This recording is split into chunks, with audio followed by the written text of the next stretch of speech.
Penaga, saya silakan penaga. Terima kasih Datuk Seri Yang di-Pertua. Terima kasih atas ruang yang diberikan kepada saya untuk turut serta dalam perbahasan ini.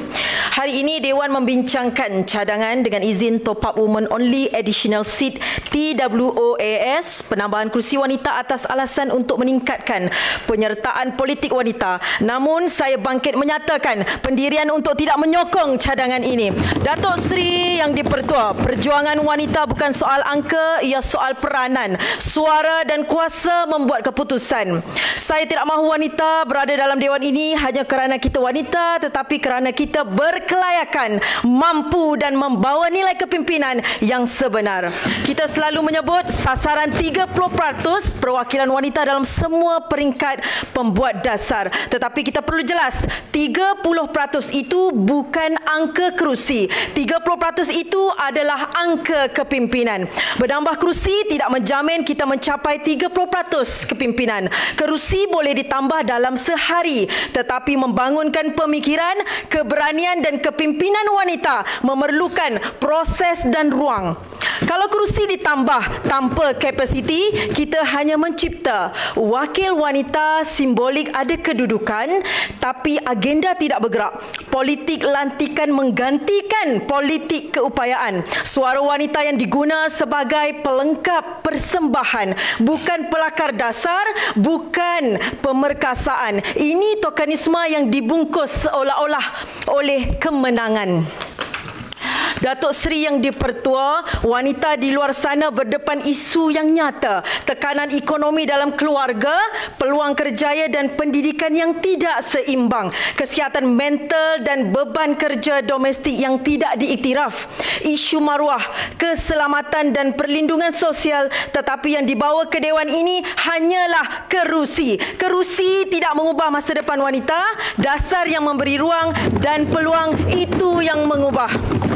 Jika benar kita mahu mencapai 30% perwakilan wanita yang sebenar, maka kita harus melabur kepada latihan kepimpinan wanita dari peringkat akar umbi dan kampus, peluang wanita memimpin organisasi, bukan memegang jawatan kosmetik, mekanisme merit dan ketelusan dalam pemilihan calon dan jawatan. Wanita tidak meminta jalan pintas, wanita meminta akses yang adil untuk membuktikan kebolehan kami secara bermaruah.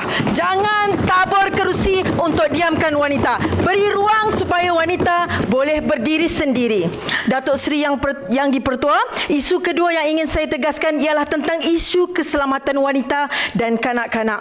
Kes penderaan rumah tangga, gangguan seksual dan penderaan kanak-kanak bukan lagi kes terpencil. Namun realitinya, pusat perlindungan masih terhad, perkhidmatan sokongan trauma kurang menyeluruh dan proses melapor sering menakutkan mangsa. Seorang wanita yang terancam keselamatannya tidak boleh menunggu birokrasi. Saya mencadangkan penambahan pusat perlindungan berperingkat daerah supaya mangsa tidak perlu keluar jauh. Dan yang kedua adalah saluran laporan kecemasan yang cepat dan mesra wanita, bukan yang memaksa mangsa ulang cerita berkali-kali. Yang ketiga, pasukan sokongan trauma profesional yang boleh turun ke lapangan dengan segera.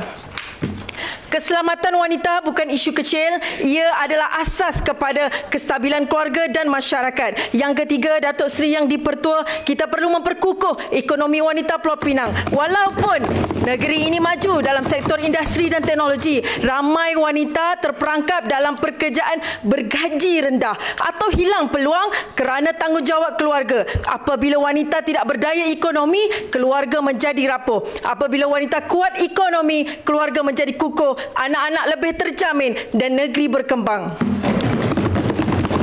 Oleh itu, saya mencadangkan yang pertama, program latihan kemahiran teknologi dan digital untuk wanita bukan hanya kursus asas, dan yang kedua, skim sokongan perniagaan wanita, modal kecil, ruang perniagaan dan bimbingan mentor. Dan yang ketiga, insentif negeri kepada syarikat yang meningkatkan bilangan wanita dalam jawatan mahir dan pengurusan.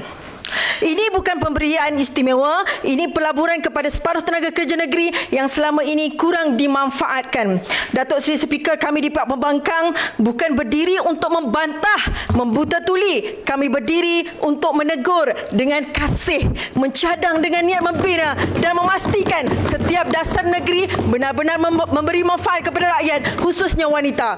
Pulau Pinang tidak akan menjadi negeri maju jika wanita masih terpinggir dari segi keselamatan dan ekonomi. Maka saya menyeru sidang ini menyokong langkah perbahasan ke arah Pulau Pinang yang lebih selamat untuk wanita dan lebih kukuh ekonominya untuk keluarga. Terima kasih.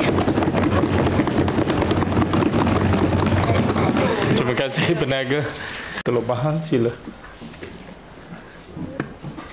Terima kasih Datuk Seri Yang di-Pertua.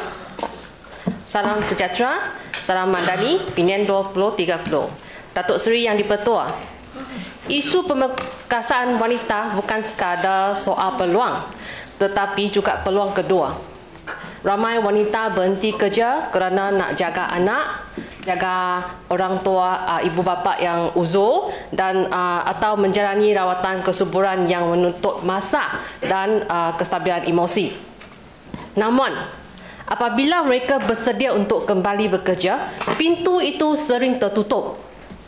Majikan ragu terhadap komitmen mereka, kemahiran dianggap lapor dan sistem kerja jarang memberi ruang fleksibiliti. Kajian oleh World Bank dan Talent Corp menunjuk lebih 60% wanita di Malaysia yang berhenti kerja menghadapi kesukaran untuk kembali kerana kekangan kemahiran digital, tanggungjawab keluarga dan juga stigma sosial. Program Wanita Kembali Berkerjaya adalah langkah baik, tetapi skalanya masih kecil dan tidak menyeluruh. Wanita yang mengambil rehat kerjaya bukan lemah, mereka berkorban. Mereka tidak perlukan simpati, tetapi peluang dan sistem yang memahami. Datuk Seri Yang di-Pertua, kerajaan negeri boleh memperkasakan mereka melalui 3 langkah utama. Pertama, menstrukturkan semula program Wanita Kembali Berkerjaya dengan latihan yang merangkumi pelbagai industri, disertai penilaian akhir serta sedia penyertaan rasmi yang diiktiraf oleh kerajaan. Ini penting supaya wanita mempunyai bukti kelayakan sah dan keyakinan untuk diterima oleh majikan.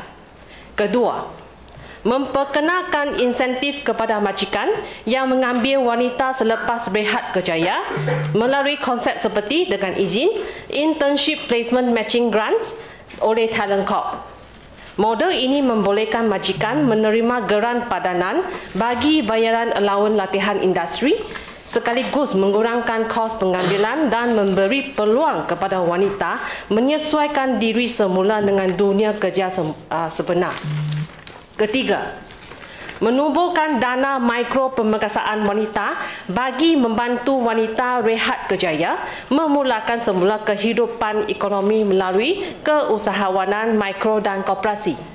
Dana ini memboleh nawar geran kecil RM2,000 sehingga RM10,000 bersama latihan asas, konsultasi perniagaan dan pemasaran digital supaya penerima bukan saja dapat bantuan kewangan tetapi juga bimbingan untuk berdikari semula.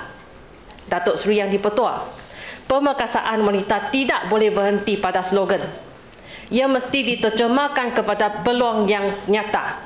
Setiap wanita yang pernah berkorban demi keluarga wajar diberi peluang kedua untuk kembali berdiri, menyumbang semula kepada ekonomi dan menjadi sebahagian daripada kemajuan negeri. Kerana apabila seorang wanita kembali bekerja, bukan sahaja ekonomi yang berkembang, tetapi seluruh keluarga dan masyarakat turut bangkit bersama. Sekian, terima kasih. Terima kasih Teluk Bahang.